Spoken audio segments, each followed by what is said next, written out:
આપણો ખેડૂત કોઈ પણ ખેતી કરે બે પાંદડે નથી થતો. ક્યારેક ટામેટા પકવતો ખેડૂત હેરાન થાય છે, ક્યારેક ડુંગળી પકવતા ખેડૂતને ધાર્યા ભાવ નથી મળતા, ક્યારેક મગફળી તો ક્યારેક ઘઉં, ક્યારેક કમોસમી વરસાદ માવઠું તો ક્યારેક અતિશય વધુ વરસાદ તો ક્યારેક સમયસર વરસાદ ન પડે ખેડૂત હેરાન થાય છે. પણ જ્યારે આખી ઉપજ તૈયાર થઈ હોય, ધારો ભાવ ન મળે અને એ જે ઉપજ છે તેને ક્યાં સાચવવી એની ચિંતા હોય તો એનાથી વધુ દુર્ભાગ્ય શું હોઈ શકે. હું વાત કરું છું બટેટા પકવતા ખેડૂતના દર્દની. આપણા ખેડૂતને બટેટા પકવતા જે ખેડૂત છે એ જબરજસ્ત પરેશાન છે. ગાંધીનગરનું દહેગામ હોય, સાબરકાંઠા હોય કે બનાસકાંઠા, આ વિસ્તારની અંદર ચાલુ વર્ષે બનાસકાંઠા પૂરતી જ વાત કરીએ તો 34,167, ડીસામાં 20,000 હેક્ટર બટેટાનું વાવેતર થયું છે. ચારે કોર હાલત એ છે, વાવેતર બાદ હવે સિઝન આવી ત્યારે ચારે કોર બટેટાના ઢગલા જોવા મળે છે. પણ ખેડૂતનું ખિસ્સું ક્યારેય ભરાતું નથી. બટાકાના વાવેતર પાછળ ખેડૂતોએ વીઘા દીઠ 57,000 રૂપિયાનો ખર્ચો કર્યો છે, જ્યારે બટેટાનું જે ઉત્પાદન થયું છે અને હાલ બજાર ભાવ છે એ પ્રકારે વીઘા દીઠ મારા ખેડૂતને 50,000 રૂપિયા મળે છે. એનો મતલબ 6,000 થી 7,000 રૂપિયાનું મારો ખેડૂત નુકસાન કરવા મજબૂર છે. બટાકાના ભાવ ગયા વર્ષે પ્રતિમણ સરેરાશ ભાવ 200 રૂપિયા હતા અને આ વર્ષે મહત્તમ ભાવ 150 થી 170 જ છે. કહેવાય છે કે વધુ વાવેતર થયું અને એના કારણે બટેટાની એટલી લેવાલ નથી. અને સૌથી મોટી સમસ્યા એ છે કે થોડાક દિવસ સુધી બટેટા ખેડૂત સાચવી પણ રાખે, પણ એ સ્ટોક કરે તો ક્યાં કરે, કારણ કે બટાકા કોલ્ડ સ્ટોરેજમાં સ્ટોક થતા હોય છે અને કોલ્ડ સ્ટોરેજ ખાસ કરીને બનાસકાંઠા અને સાબરકાંઠામાં સવિશેષ છે. પરંતુ દુઃખની વાત એ છે કે મોટાભાગના કોલ્ડ સ્ટોરેજ જે છે તે અનેક બટાટાની જે પ્રોડક્ટ છે, ચિપ્સવાળા હોય કે અલગ અલગ પ્રકારની, એમને એ સ્ટોરેજને પહેલેથી જ ભાડે રાખી લીધા છે અને એમને ખરીદેલો માલ ત્યાં ભરાઈ ગયો છે. એના જ કારણે ખેડૂતને હવે ચિંતા છે કે બટેટા જો વધુ ભાવ લેવા માટે રાખે તો એ બગડી જશે અને વધુ સમય સુધી રાખવા ઈચ્છે અને ભાડું ખર્ચવા પણ ઈચ્છે તો કોલ્ડ સ્ટોરેજ એને મળતું નથી.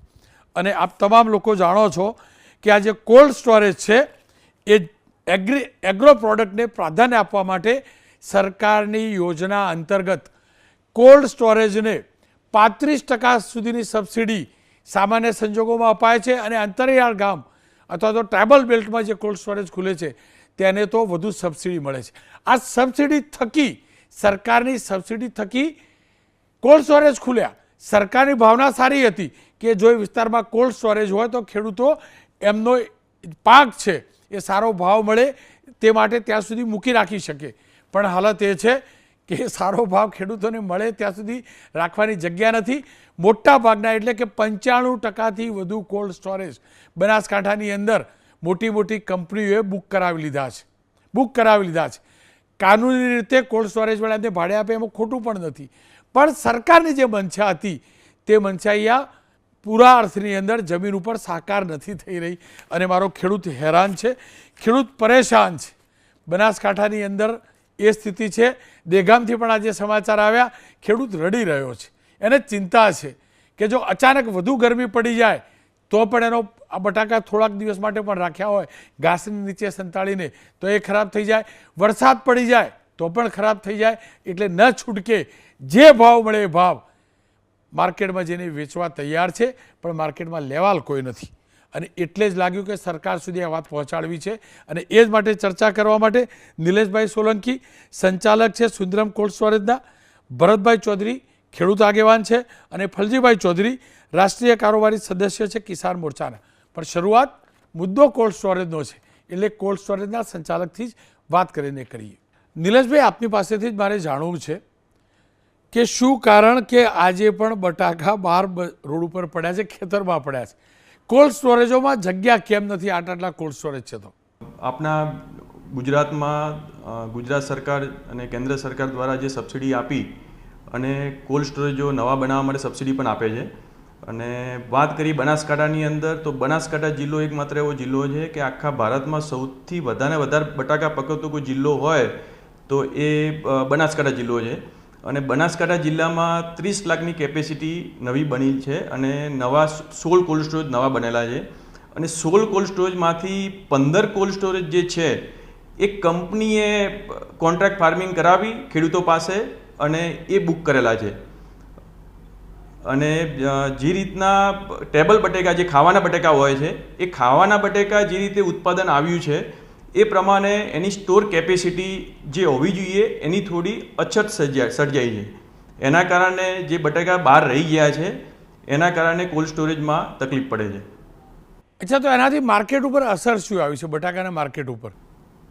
એમાં રોનકભાઈ એવું છે કે જે દર વર્ષે 10 થી 15 લાખ પેકેટ, બનાસકાંઠા જિલ્લાની વાત કરીએ 10 થી 15 લાખ પેકેટ દર વર્ષે ખેતરોમાં રહે જ છે.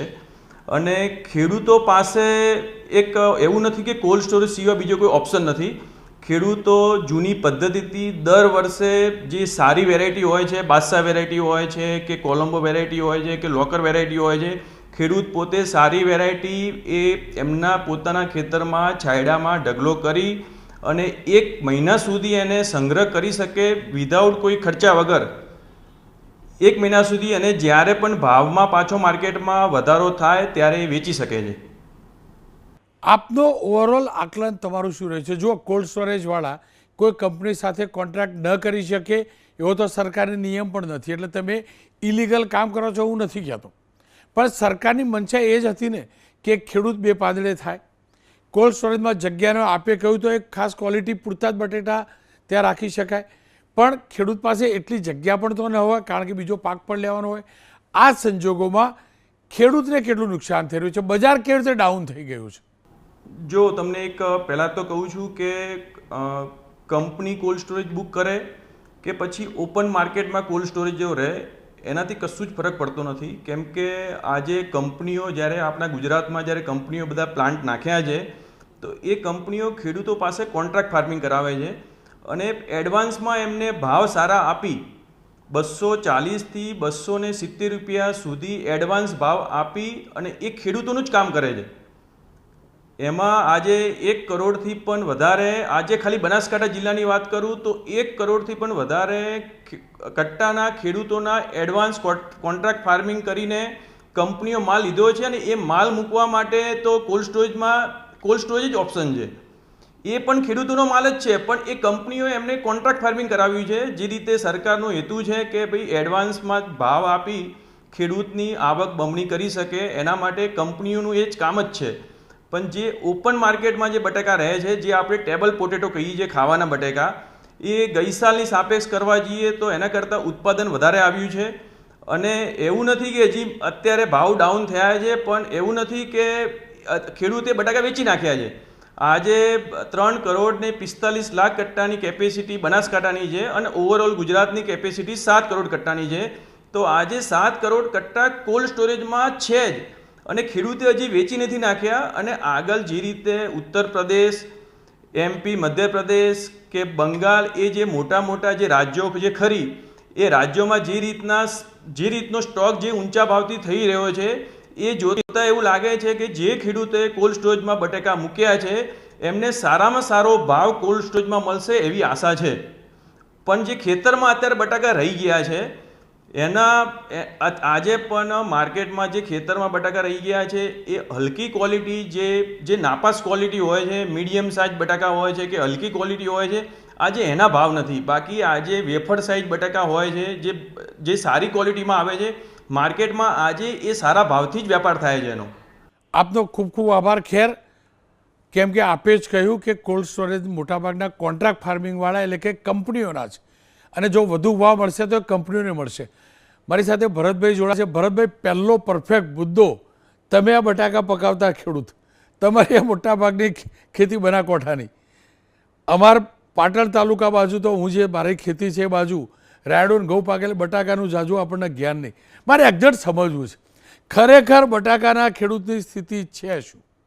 સાહેબ, ખેડૂતની હાલની સ્થિતિ તો આ બોર છે, ઘોઘરા ભરવાનું છે, નહીં ગળાતું, નહીં થૂંકાતું, આ ભાવમાં માલ વેચી શકાતો નહીં, બરાબર છે. અને વેચવા જાય તો નુકસાન પડે છે, બજારમાં કોલ્ડ સ્ટોરેજમાં જગ્યા નહીં અને જો હંગરવામાં આવે, ઢગલો કરવામાં આવે, પેલા સાહેબે જે વાત કરી, તો એમાં જો કમોસમી વરસાદ થઈ જાય, બરાબર છે, વાવાઝોડું વરસાદ, એ બટાકામાં પાણી પેસે તો એ ઢગલો પણ ખરાબ થઈ જાય.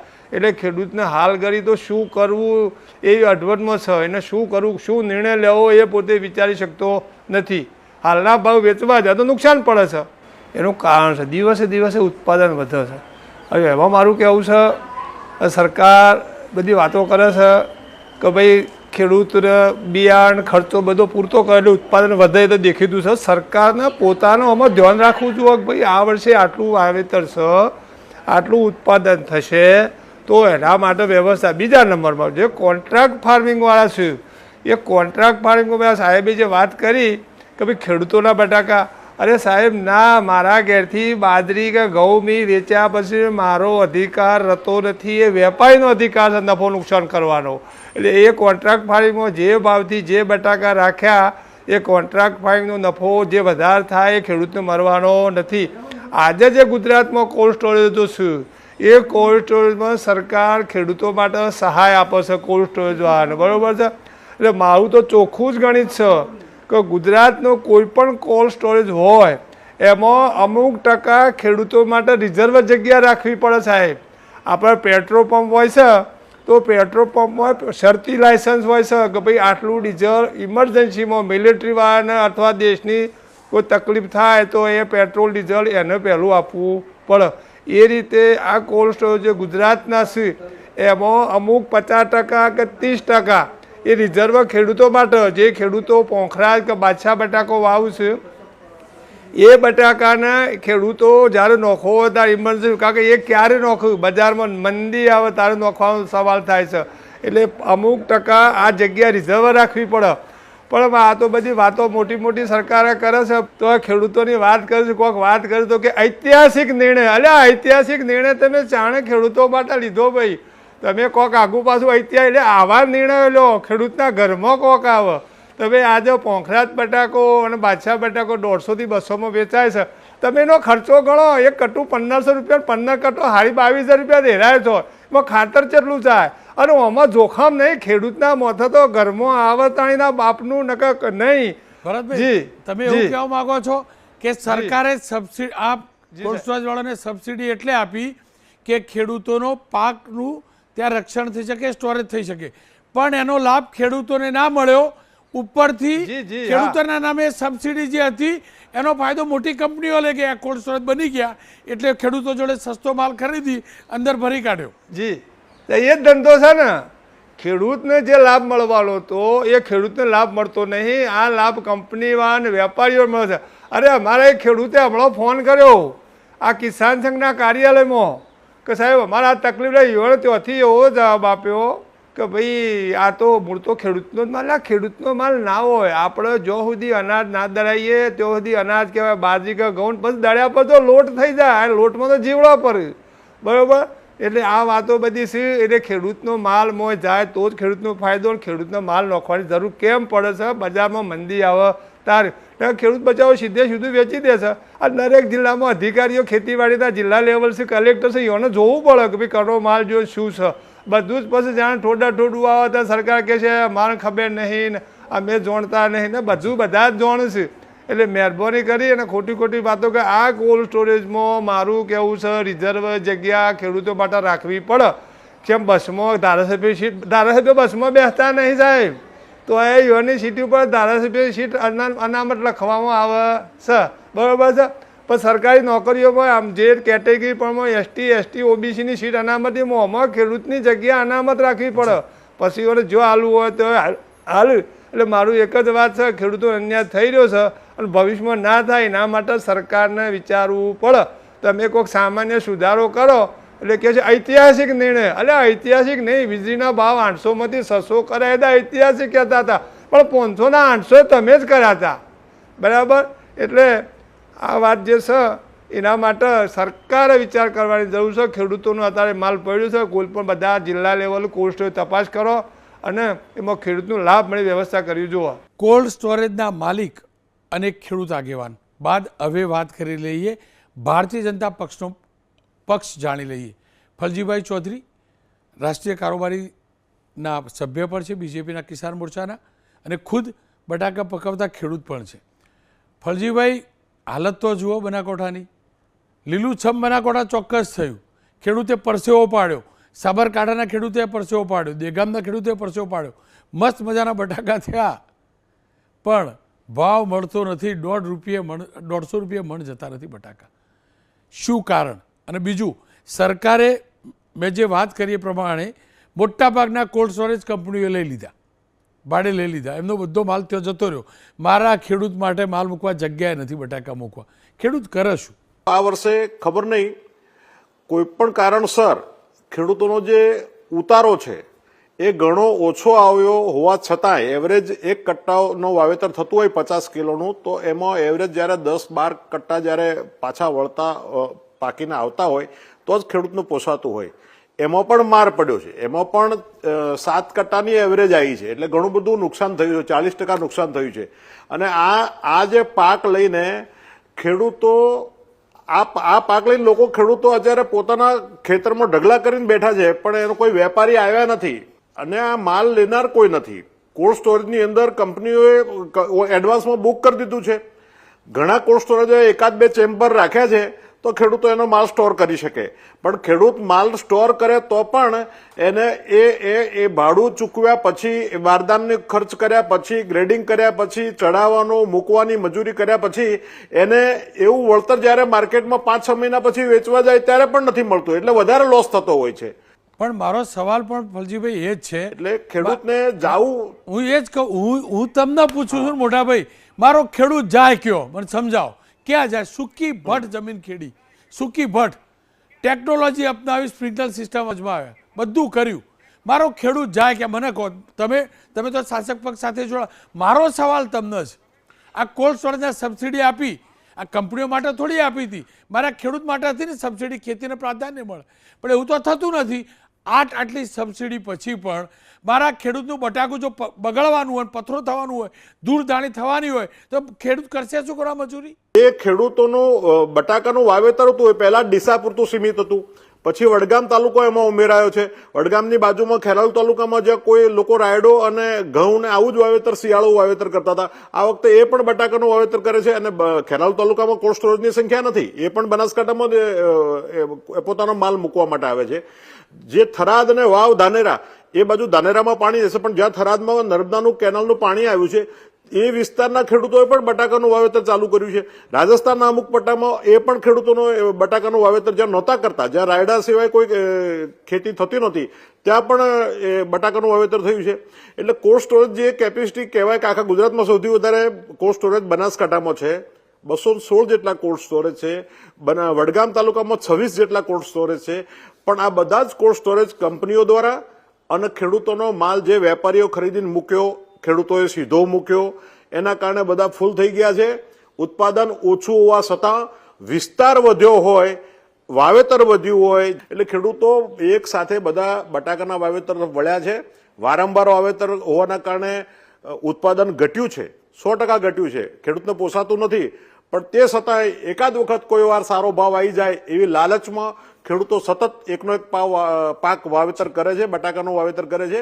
અને એના જ કારણે બાકીના રાજ્યો જે આપણો કલકત્તા છે, ઉત્તર પ્રદેશ છે, ત્યાં પણ સારું એવું વાવેતર થયું, સારું ઉત્પાદન મળ્યું છે.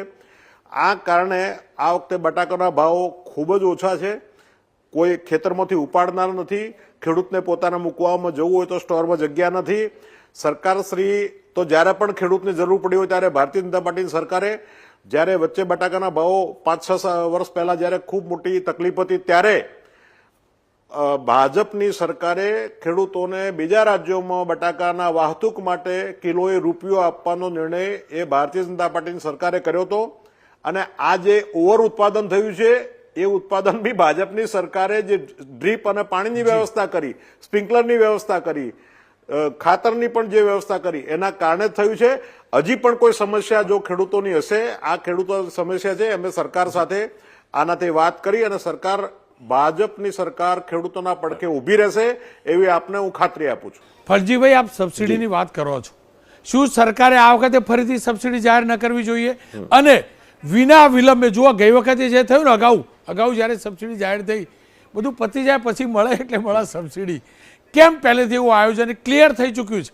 વાવેતર થયું ઉપરથી જ ખબર પડે ને ફલજીભાઈ કે આ બધું ઉત્પાદન વધુ છે. કેમ સરકાર એવું આયોજન ન કરે, આવા ખેડૂતો માટે પેકેજની જાહેરાત કરે કે સબસિડી એડવાન્સ જાહેરાત ના કરે?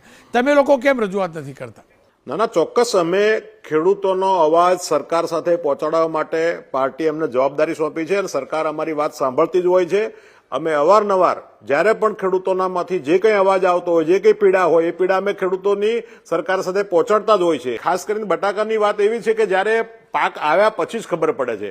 બાકીના પાકોમાં તો તમને ખબર છે કે હમણાં મગફળીની ખરીદી એ બમ્પર ખરીદી કરી સરકારે, સારા ભાવે ખરીદી, અને એમાં પણ જે કંઈ તમને ખબર છે કે ગરબડો કરતા હોય છે એ એજન્સીઓ, જે સરકાર સહકારી આગેવાનો અને એમની એપીએમસી દ્વારા કે એના દ્વારા જે ખરીદી થતી હોય છે, થોડી ઘણી ગરબડ એમાં થતી હશે, પણ ખેડૂતોએ ખૂબ સારા ભાવે મગફળી આપી અને ટેકાના ભાવ પણ સરકાર વાવેતર વખતે જ નક્કી કરી દે છે. નરેન્દ્રભાઈ મોદીની સરકાર કેન્દ્રમાં આવ્યા પછી ઘણું બધું ખેડૂતો માટે સ્પષ્ટ કહી દીધું. પણ અત્યારે જે કંઈ સમસ્યા આવશે અને ખેડૂતની તકલીફ હશે, એમાં ભારતીય જનતા પાર્ટી કિસાન મોરચા તરીકે હું ખેડૂતોની સાથે રહીશ અને તમામ સમસ્યાઓમાં ખેડૂતોની સાથે રહી અને સરકારમાં રજૂઆત કરી અને એમને યોગ્ય વળતર મળે એવો અમે પ્રયત્ન કરીશું.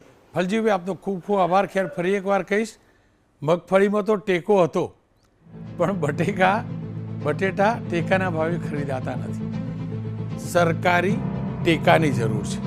ટેકો ખેડૂતો સુધી સાચી સમજ પહોંચાડવાનો કે કેટલું વાવેતર કરવું ને કેટલું ન કરવું.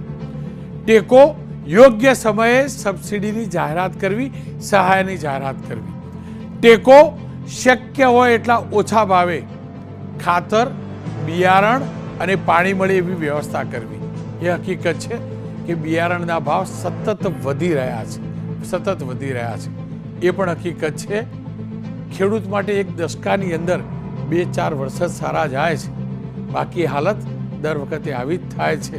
એ બટાકા ક્યારેક બરબાદી લઈને આવે તો ક્યારેક ડુંગળી રડાવે, અને એટલે જ ખેડૂતનો દીકરો ખેતીથી દૂર ભાગે છે.